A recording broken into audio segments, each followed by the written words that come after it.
भक्ति में, अंत में प्रभु मिले प्रेम, सेवा, स्नेह और सहानुभूति में। नमस्ते दोस्तों, मैं हूं आरजे कार्तिक। एक ऐसे राजा की कहानी जिसका कोई बेटा नहीं था, कोई पुत्र नहीं था।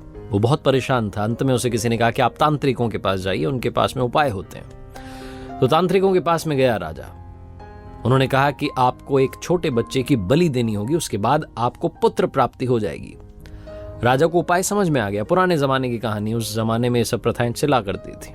राजा ने पूरे राज्य में ढिंढोरा पिटवा दिया कि कोई भी एक छोटा बच्चा राजा को ला करके दे सकता है। जो भी ला करके देगा उसके परिवार को बदले में मनचाहा धन मिलेगा, बहुत सारा पैसा दिया जाएगा। उस राज्य में एक गरीब परिवार था, उनके बहुत सारे बच्चे थे। तो उन्होंने सोचा कि एक बच्चा है, निकम्मा है, नाकारा, कोई काम तो करता नहीं है, इसको दे देते हैं ले जा करके राजा को। हमारे किसी काम का नहीं है, बलि अगर इसकी चढ़ भी जाएगी, अगर ये मर भी गया तो हमें कोई फर्क नहीं पड़ेगा, बदले में बहुत सारा पैसा मिलेगा। ये सोच करके उस परिवार ने उस बच्चे को राजा को सौंप दिया। तांत्रिक आ गए, राजा को बुलाया गया, बच्चे को बुलाया गया, सारी तैयारी की गई बलि चढ़ाने की। राजा ने उस बच्चे से पूछा कि बेटा आपकी कोई आखिरी इच्छा है? तो उस बच्चे ने कहा हाँ, मुझे थोड़ी रेत ला करके दे दीजिए, मिट्टी ला करके दे दीजिए। राजा को समझ में नहीं आया, पता नहीं क्या करेगा। इच्छा पूरी की गई, रेत लाई गई, मिट्टी लाई गई। उस बच्चे ने उस रेत मिट्टी को मिला करके 4 छोटे छोटे महल बना दिए, और महल बनाने के बाद एक के बाद एक उसने 3 महल तोड़ दिए। चौथा वाला जो था, उस महल के सामने वो हाथ जोड़ करके बैठ गया, प्रार्थना करने लगा। और उसके बाद जब उसने प्रार्थना पूरी की तो उसने कहा ठीक है, बलि चढ़ा दो। तांत्रिक चौंक गए, राजा डर गया कि ये क्या कर रहा है। तांत्रिकों को लगा पता नहीं कौन सी विधि कर दी। राजा ने पूछा कि आपने क्या किया?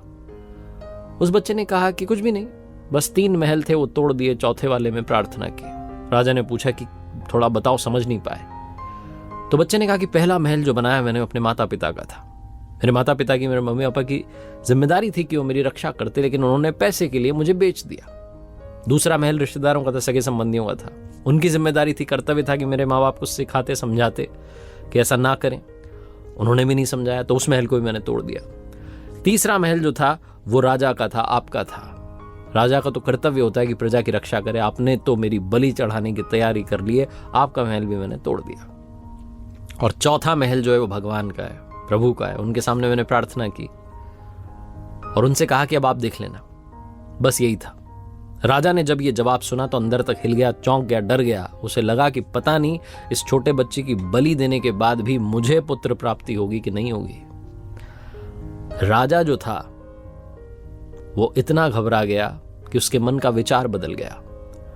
उसने सोचा कि पुत्र प्राप्ति होगी नहीं होगी ये तो भविष्य की बात है, क्यों ना इस समझदार बच्चे को ही गोद ले लेता हूं और अपना बेटा मान करके राजकुमार घोषित कर देता हूं। राजा ने बिल्कुल वही किया, उस बच्चे को गोद लिया और अगला राजकुमार घोषित कर दिया। छोटी सी कहानी, लेकिन सार ये है कि जीवन में जब सब तरफ से रास्ते बंद हो जाते हैं, दरवाजे बंद हो जाते हैं, एक दरवाजा हमेशा खुला होता है, वो है प्रभु का। वो कभी भी किसी का भी अहित नहीं सोचते हैं। बस उन पर विश्वास रखना शुरू कीजिए, स्नेह के साथ, उनकी श्रद्धा के साथ आराधना करना शुरू कीजिए और आपस में प्यार बांटते चलिए, सहानुभूति बनाए रखिए। एक बार फिर से वही बात जो अक्सर आपसे कहता हूं, ऊपर वाले के आशीर्वाद, अपनी मेहनत और अपनों के प्यार के साथ कर दिखाओ कुछ ऐसा कि दुनिया करना चाहे आपके जैसा। याद रखिए, हर सोमवार सुबह 9:30 बजे मेरे